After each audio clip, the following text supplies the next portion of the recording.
आज हम लोग फैक्टराइजेशन करेंगे। तो पहला क्लास में बेसिक स्टार्ट करूंगा फैक्टर का, जो सबसे पहले कॉमन निकालना सिखाता हूं। कॉमन क्या होता है देखो बच्चों, सपोज मैंने पहला क्वेश्चन लिखा 2x + 4। इसमें हमें ये देखना है कि कौन से से 2 है, वो 2 के टेबल में 2 भी आएगा और 4 भी आएगा। x is not the common, क्योंकि वो x दूसरे वाले टर्म में नहीं है। तो हम लोग कॉमन क्या निकालेंगे, 2।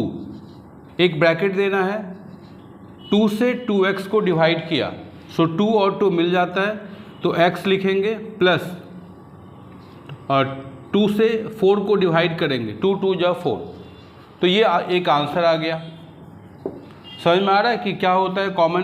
We move to the second question. Suppose 3x + 9 लिखा। यहाँ पर क्या कॉमन होगा, 3 और 9 3 के टेबल में आता है, सो 3 is the common. x common फिर से नहीं हो सकता है क्योंकि x दूसरे वाले में नहीं आता है।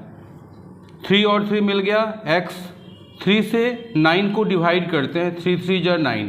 आ रहा है समझ में कि क्या होगा। नाउ थर्ड क्वेश्चन देखते हैं। इसमें हम लोग लिखते हैं 2x² + 4x। अब इसमें पता चलता है कि कॉमन क्या होगा। पहले नंबर को देखते हैं, 2 और 4 2 के टेबल में आएगा, so we take 2 as a common. फिर देखते हैं कि x² और x दोनों में आया है, कम किस में है वो देखना है। तो हमें x का कम यहाँ दिख रहा है, so we take 2x as a common. Now we take a bracket, 2 और 2 मिल गया, यहाँ एक x है और यहाँ x² है, सो एक x आएगा। फिर 2 से 4 को डिवाइड किया, 2 2 जा 4, x मिल गया, तो हमें लिखना नहीं है। This is the answer. Clear हुआ। We move to the next question. 3x² + 6x + 9। अब ऐसा एक क्वेश्चन हमने दिया आपको। पहले आप ये देखेंगे कि क्या x सब में आया है, नहीं है, लास्ट वाले में नहीं है, सो x is not the common. फिर हम लोग मूव करते हैं, क्या 3, 6 और 9 कौन से टेबल में जाता है, सो 3 के टेबल में ये तीनों ही आ जाएगा। तो हमने 3 कॉमन ले लिया, 3 मिल गया, x² प्लस 3 के टेबल में 6 को डिवाइड करते हैं, 3 2 जा 6, x कॉपी हो गया एंड 3 3 जा 9। तो ये एक आंसर आ गया। आ रहा है बच्चों समझ में कैसे हम लोग फैक्टर का कॉमन निकालना सीखेंगे। नेक्स्ट क्वेश्चन देखिए, 4x² + 8xy + 16z ऐसा लेते हैं। इसमें अब कॉमन निकालते हैं। सबसे पहले चेक करते हैं अल्फ़ाबेट को। x सभी में नहीं है, so it is not a common.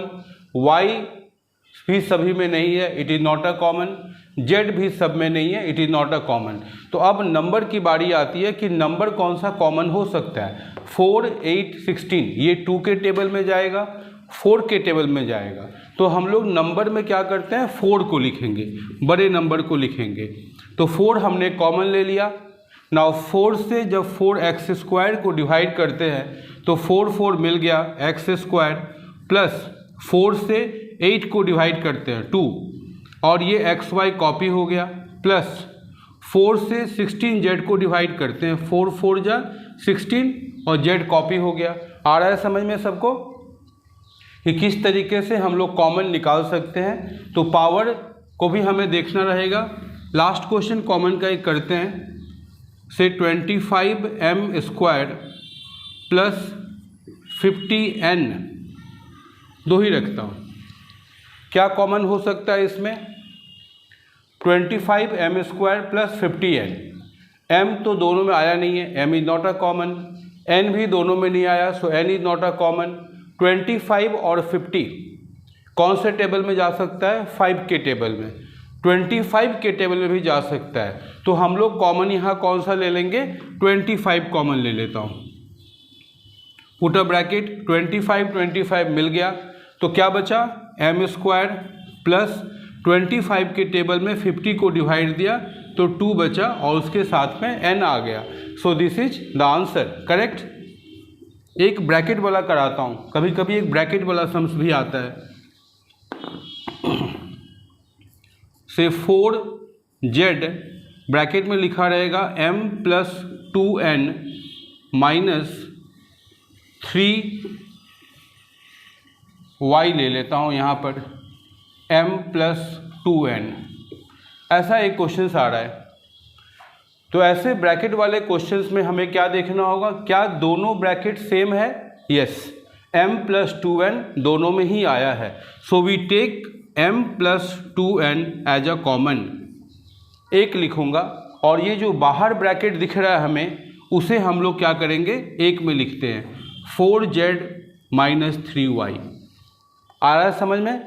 जब भी ऐसे ब्रैकेट वाले सम्स आएंगे तो आप पहले देखेंगे कि दोनों ब्रैकेट सेम आ रहा है। If it is same then we take common. जैसे यहाँ पर m प्लस 2n सेम आ रहा था तो हमने m प्लस 2n को एक लिखा, और बाहर जो हमें दिख रहा है 4z माइनस 3y उसे हमने दूसरे ब्रैकेट में लिखा। लास्ट में भी बच्चों चेक करना आप यहाँ पर कि जैसे m प्लस 2n में कोई कॉमन है? नो। 4z माइनस 3y यहाँ कोई कॉमन है? नो। कभी कभी क्या होता है कि लास्ट में भी कॉमन निकलता है, तो फिर हम लोग उसका एक स्टेप और बढ़ा देंगे। तो ये कॉमन वाली सारे सम्स हो जाएंगे, जो आपको फैक्टराइजेशन का पहला जो बेसिक एक्सरसाइज होगा वहाँ पर आपको काम आएगा। इसके बाद वाले एक्सरसाइज में हम लोग एक फार्मूला के ऊपर कुछ सम्स बनाते हैं। वो फार्मूला आप लोग अपने कॉपी में लिख लीजिए, ए स्क्वायर माइनस बी स्क्वायर। इसके ऊपर कुछ फैक्टराइजेशन का क्वेश्चन बनेगा। इसका फार्मूला क्या होता है? ए प्लस बी, जैसे कि हम लोगों ने क्लास में लिखा था, ए प्लस बी इंटू ए माइनस